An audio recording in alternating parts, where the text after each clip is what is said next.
Ladies and gentlemen, we are here at the TennCom headquarters in Vancouver, BC.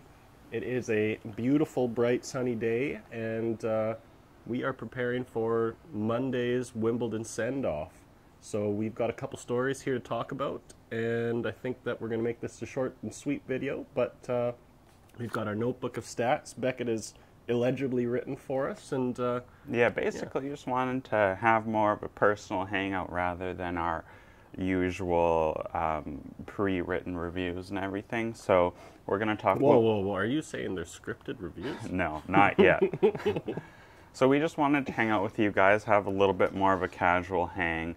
We're going to be talking Wimbledon favorites, what our expectations are across the draw, a little bit of other tennis news, and we're going to show our hitting highlights from the past couple of days. It's been really hot here in Vancouver, so we have been working to the bone trying to get some actual good hits in. So there's going to be a score counter this time, so you can finally see the question you've all been waiting for: who's better, me or Simon? Okay, well, let's just get into the picks then. So for Wimbledon, what's like the number one thing you're excited for this tournament? The number one thing I'm excited for this tournament is obviously I'm a Rafa fan, so I want to see Rafa win. I think he's maybe the biggest question mark on these championships, given his foot. But we've seen this year, like, healthy Nadal, his foot isn't bothering him, is literally unbeatable. And he said he wouldn't be at the tournament if his foot wasn't feeling good enough to play. Yeah, and he said his foot's feeling great. He's played some warm-ups. I think he dusted Felix in an exhibition. And I've been seeing things online, pictures of him, people commenting on the tennis forums. He's looking relaxed. He's looking, you know, kind of carefree. I think he's going to come in here and he's just going to play loose tennis. He's not going to be tight. He's not going to be worried about legacy. He's got 2 majors on his 2 biggest competitors now. He's put a big gap in there, and I think that he could. Continue the trend and keep it going at Wimbledon. And I feel like for him, he's worried this might be his last Wimbledon, and he wants to really make it count. So, just over his last couple of Wimbledons, he hasn't played Wimbledon since 2019. Remember, and lately, like, I've been seeing a lot of people think Nadal's not good on grass. And that's just based off some mid-career results that were really poor for him. Obviously, he was one of the top players on grass early in his career, but last losses at Wimbledon, 2019 semi-final, lost to Federer. Federer was playing some of his best tennis, especially considering it's so late in his career, and went on to the final, of course, losing to Djokovic in that crazy epic. Try not to get PTSD from that trigger. And then the one before that was that 2018 epic semifinal 5-set loss against Djokovic, and Djokovic was the overall champ. So I still think Nadal, one of the best grass players over his career. Career-wise, I think we can't discount him at all. Yeah, perfect. And speaking of another former champ who's kind of got a big question mark on him, but he's on the come-up, what do you think of Andy Murray's chances so far in this tournament? Are you feeling good about where he's at? No, I'm not. His withdrawal, or his petering out against Berrettini because of his stomach injury, like, he did take some good rest, and I hope he's back in it, but the thing about it is the best players know how to withdraw from a tournament before a major. Even if nothing really serious is that wrong, they know they're not going to risk it. You see Kyrgios doing it as well. It's not necessarily major injuries that are preventing them from continuing these pre-Wimbledon tournaments. It's the planning, it's the strategy behind it. It's, oh, I've got a little niggle, I'm going to take that extra time and not worry about this tournament that isn't necessarily not important to them, but it's not as important to them. Really, and they're looking forward to the future. I think Andy Murray, I don't think he's going to win by any means, but he has that mentality back. You can tell he's got a little bit of swagger in his step. I think he's hitting bigger shots than he ever has potentially before. His forehand is looking, you know, as hard as ever. Yeah. As hard as ever. And he always has a fighting chance when he's playing for the Wimbledon Cup, because you know he's never going to give up. He is ferocious on the court. I think he's going to be a problem for everybody except that upper echelon. I think I like him to get to the 4th round, maybe a quarterfinal. I think a 4th round would be something I would be happy with if I was Andy. Obviously, he wouldn't be happy with that, but I don't expect him to get there.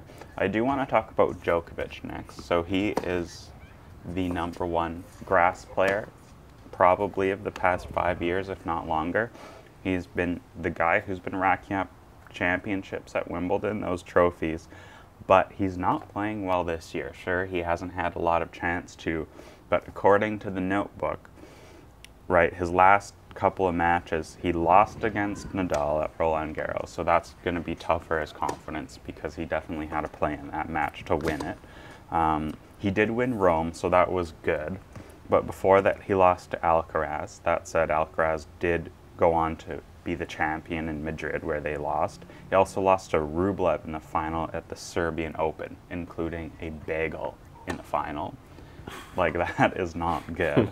Obviously, that was when his fitness was really. He was still. We were questioning him, and then. But before that, he had a loss to ADF, and then before that, Vesely. Like, Djokovic, sticking to his guns regarding the vaccine and all the stress and limitations it's put on his game has really been tough for him, and I think it's going to continue to be something that we see plague him. Lack of match practice, lack of that confidence to go in and win against these big matches. Sort of gone full circle in his career, and he's back to being just a little bit more nebulous, a little bit more inconsistent with his game, sort of like how he was as a younger player on the come-up. He was just a very brilliant but inconsistent player, and you never quite knew what you're going to get. I sort of feel hints of that for him right now, but I think that he's let those things go in the rearview mirror. He's just going to come out and do his best. I don't think he necessarily views this or anything else as, you know, must-wins anymore. I think if you listen to him talk about his tennis career, I think he's sort of now accepted. More content, yeah. He's accepted where he's at, which is sort of, in a way, worrying, because before he was very focused on becoming the best of all time. And I think that with COVID, all the struggles he's faced since then that are well publicized, he is definitely in a different place, but I think he's still more than a threat at Wimbledon. I think he's the favorite for me. So Djokovic, I think, has an easy draw, which is another thing that's going to make his chances really strong. 100%.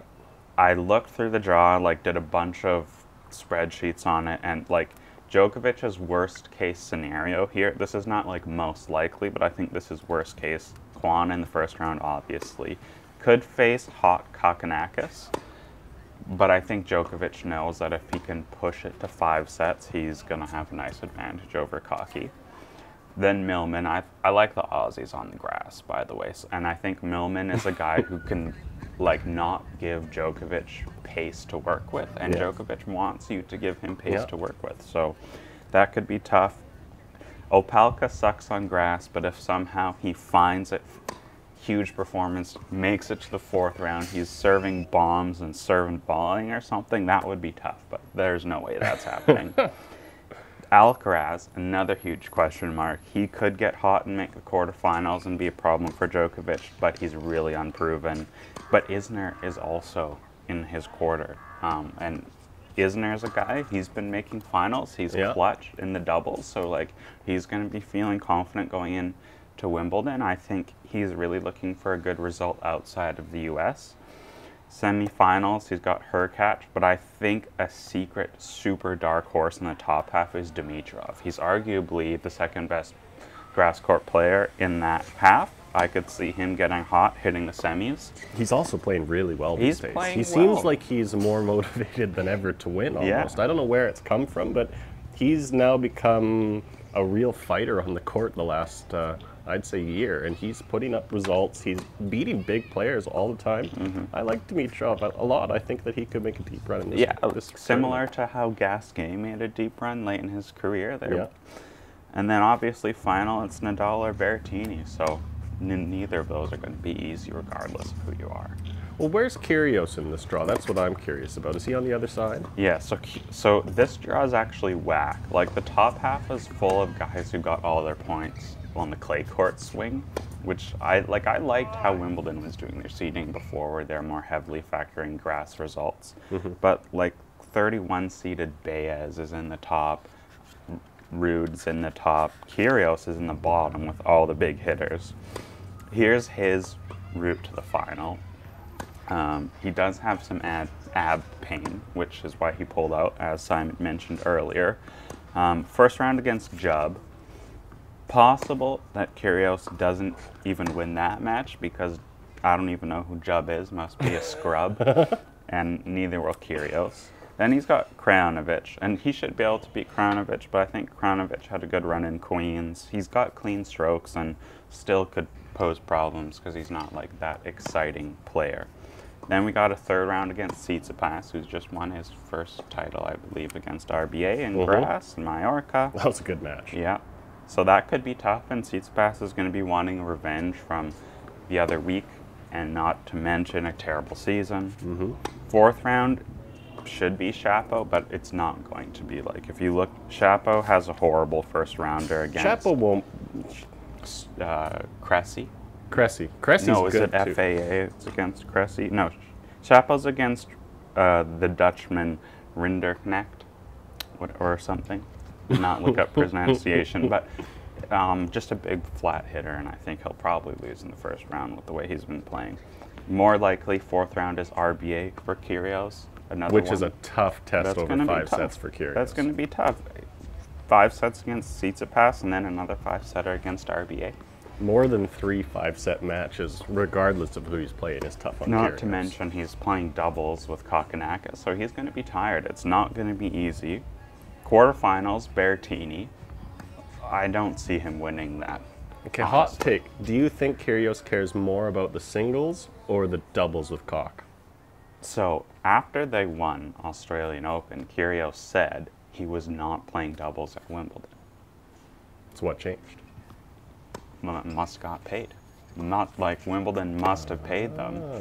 Because those are the hottest doubles pair in the world. That's who everyone wants to see. Yeah, absolutely. So yeah, got to pay for his wedding again with his fiancée. Then he's got Nadal in the semis and then Djokovic in the finals. So I think he's going to be out third round probably. Something like that. Now, people I'm really interested in taking a look at is this young Jack Draper, who is a young British kid, and he is 20 years old, and he is coming out hot. He's played well Wimbledon. in the grass season previously too, because he's a big guy. He's got a nice big serve, so he'll be a guy I think people don't want to see. He's going to be tough to deal with. Left-handed, big serve, big shots, and a big-time mentality. He was playing for a hometown crowd essentially at the last tournament, and he still will be. We live in a poor area, so there's yelling in the back. Apologies for the crackhead screams. Is there anything else that you're really excited for when you take a look at this Wimbledon draw? Well, like I said, Dimitrov, I think, can go deep. Second best player in his half. Maybe, like, Andy might be a bit better than him. TFO, Pianiston, and Hurkacz. Those are the best grass players in the top half, and they're not all close together. They're evenly spread out. So, like, I think if someone's able to knock off Djokovic, it's really anybody's game in the top half to hit the finals. I think this will be much more of a toss-up major than we're used to seeing. I don't think that either of the top dogs playing, Nadal or Djokovic, are as much of a lock to win this as we've seen in seasons past. I think there's a lot of stories. There's a lot of young players on the come-up. There's a lot of older players like Kyrgios who are kind of finding their form. Dimitrov is one of them. Jack Sock is another American who could make quarters. So he's just flown through the qualifiers. Here's my predicted with Jack. So the first round, he's got Zaputa Miralles, another qualifier from Spain. So that should be, if Jack's playing good, that should be fine. Next, he's got Cressy or FAA, which that will be tough, but I think that one is going to go 5 sets. That's one of my ones to watch for the first round. Who do you think's a harder matchup for Jack in that one, FAA or Cressy? FAA. Yeah. I think Jack will like playing against Cressy. Cressy is sort of a similar style, and I think that he can come out on top. I think FAA poses some different problems, but I think FAA's got to get through Cressy before he can get there. So not a for sure thing. No. And then he's got Evans, right? And either one of those guys over 5 sets in the first round on the slippery grass, could come through injured. Yeah. Next is Evans, Dan Evans. I think should be tough to beat on grass. He's a big fighter, nice slice backhand. Crafty. Yeah. But Sock can beat him, I think. Definitely. Then 4th round, we've got a toss-up again. Could be Musetti, could be Fritz. Fritz is going to be tough to beat, so he could go out in the 4th round. So that's the one I wanted to pick as my dark horse. I think Taylor Fritz's game really suits grass. He loves to control the point. His service games are going to be tough to crack because he has a big serve, and once he has control of a point, he knows how to take advantage of it. And he's motivated. He looks for a big punch, 1-2 counters. He has everything, man. He's got the game for it, and I hope to see him. And because he just won Eastbourne, he's won Eastbourne before, so like we know this guy can play on the grass. Yeah. He's motivated. We saw him with a big win earlier this year, obviously. And is it just me, or do we hope he wins so that we get to keep looking at his players box? Yeah. Couple talented supporters on his team. Yeah. And then sorry, Fritz. Yeah, I think Alcaraz is going to probably go out in the 1st round. Yeah, I don't feel like, you know, he's going to be a problem on grass as he grows into it, but this is not his style. This is not where he is. So I think it actually is. I think it will be in the future. Because he's got the lightest feet, quickest movement on tour right now. He's got a nice big serve added to his game, and then he's got the killer forehand, and he's comfortable coming to net. But he's so unproven on grass, and I think grass is something you need experience. Looking at, he doesn't really have junior results there. I looked at smaller ITF tournaments, nothing. He's got his elbow wrapped up. We don't know what that means. And he's got tough people in his section, Struff, Fognini, and Oscar Otta. Like, those are not easy guys to play. No, and the problem is on grass, it's just a much crazier game, honestly. Yeah. And I think that it'll pose some problems for him. There's no doubt in my mind he is going to be a problem at Wimbledon for years to come. I just don't think that this is his year. I think that he had a big push. He's still a kid. He's going to have a bit of a cooling off period. I think we're going to see an early exit from him. I think he could make 2nd or 3rd round, but I don't see him getting past that this year. How do you feel about the Russian situation? Well, just gonna throw that at me, hey? I'm just absolutely. As an aside, as we're coming to an end of this argument, you're just gonna open the can of worms. I mean, I was disappointed when it was announced. I think that it's a really rash decision. I understand that, you know, Wimbledon, in their mind, they had some issues with the thought of having a Russian player next to the queen or the princess, whatever they're calling her, Diana. What's her name? It doesn't matter. They just don't want. They don't want the royal family next to a Russian because they'll think that it is a show of strength for the Russian army. But we can't get into this again. How many times historically do we have to punish individuals for their country's behavior that they have no control over? And I understand that what the Russian government is doing in the Ukraine, what the Russian army is doing in the Ukraine is horrible, but you can't take it out on individuals who are playing a sport. They have no influence on what their country is doing in other nations, not to mention that them doing this has made the ATP lash out and remove the points from Wimbledon, thereby making a Russian the #1 player in the world. Which is hilarious, but also that leads us to, is there an asterisk beside this year's Wimbledon with the Russians uninvited? Well, I don't know that I would have put Medvedev anywhere close to my favorite to win this tournament anyways, but it would have been good to see. There's no doubt that this major and the Australian Open are both not a complete tournament in the way that they would have been if everybody that had been there. Well, That's I think how I feel. For the Australian Open, it was, yeah, there was restrictions, but it was about one man's choice, and like he could have been there. These Russians cannot be there, but they're all terrible on grass, so I don't think there's an asterisk next to it, really. No, I don't think so either. Like, I think that if they make barely it going to through, win a match. Hasanov's barely going to win a match. Medvedev.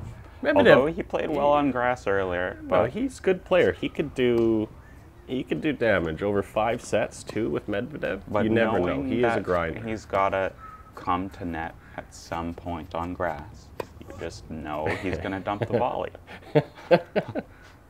Yeah, so it's not, in the end, a game changer as far as who's going to win this, more likely than not, but it still is disappointing for me.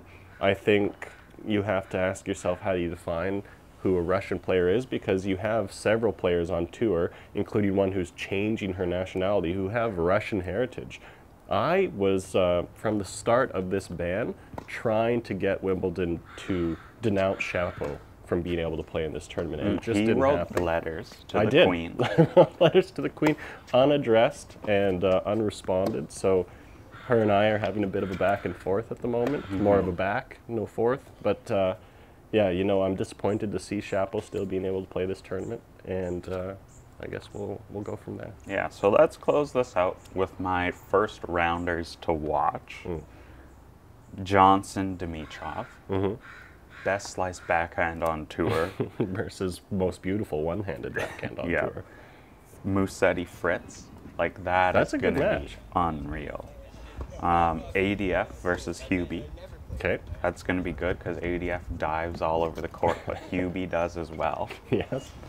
Rune versus Marcus Giron of My Tennis HQ. Always fun to, like, push for the people who engage in the tennis community online, and Rune is one of our favorite players. I know the internet hates him, but he's awesome.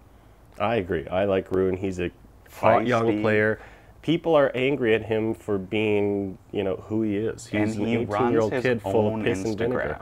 Like, he doesn't have someone do it for him. No, he runs it himself. Wants to win, and he's pissed off when he doesn't win, and people are pretending like that's a bad thing. Whereas the other counterpart to that sort of drama, Casper Ruud, looked like he went into that final and politely gave it to Nadal. I just thought it was a despicable performance. Rune would have never done that. He would have never done that. He would have gone for the win. He would have gone for the throat. And that's what I want to see from my athletes. I want to see people who are there to give it their all. They're not happy with taking a loss. I don't understand this polite culture. Oh, we need to be so forgiving and loving of each other, and I want good sportsmanship all the time. Absolutely not. I want killers on the court. I want to see you going for the jugular all the time. I love this kid. I think that he could make some big waves in this tournament too. Next, I got FAA versus Cressy. Obviously, that could be firepower. Could be straight sets either way. Could be 4 sets either way. Could be 5 sets either way. You just never know when FA is on the court what you're going to get. We got Shapo's match against Rinderknecht. I think there'll be some big clean hitting there. Well, I want to see Shapo step up, obviously, but he's been having a rough go. Another crazy match, which potentially wasted on grass, but would be like a guaranteed 5-setter in a lot of other situations. Sinner Wawrinka. Ooh, that's a good match. That's good. Wawrinka's sort of, he's finding a little bit. He's not quite 100% back to, you know, obviously where he's been in the past, but he's still playing well now. He's getting some wins. And then Sinner is just one of the best. He's another guy. He is mean, understated, but you can tell that he is going out there and he's trying to put it on his opponents. I think that he should take that pretty easily. Sinner should? Yeah. I think Wawrinka is going to hit a slice backhand, and that is why he's going to win. Shapo's, or Sinner's tall. That's a long way to bend down on the grass. I don't know. I think that I've got Yannick in that one. Struff, Alcaraz. Tough one for Alcaraz. Struff's got a big 1-2 punch. Pretty comfortable on grass, I think. And then Bublik, Vuskovic, which I think will be pretty exciting because Bublik, obviously a mean player, but so is Vuskovic. Like, he was a top junior, and now he just kind of plays for money, just like Bublik does. So, looking forward to that. Lots of good storylines here at this year's Wimbledon. We're excited to see it. We might do another update if you guys like it. We'll talk about some more things as the tournament goes on. Regardless of what happens, we'll be keeping up to date. We hope you will be too. Let us know your picks for champion, and we want to hear all of your thoughts. Absolutely. We'll catch you on the next one.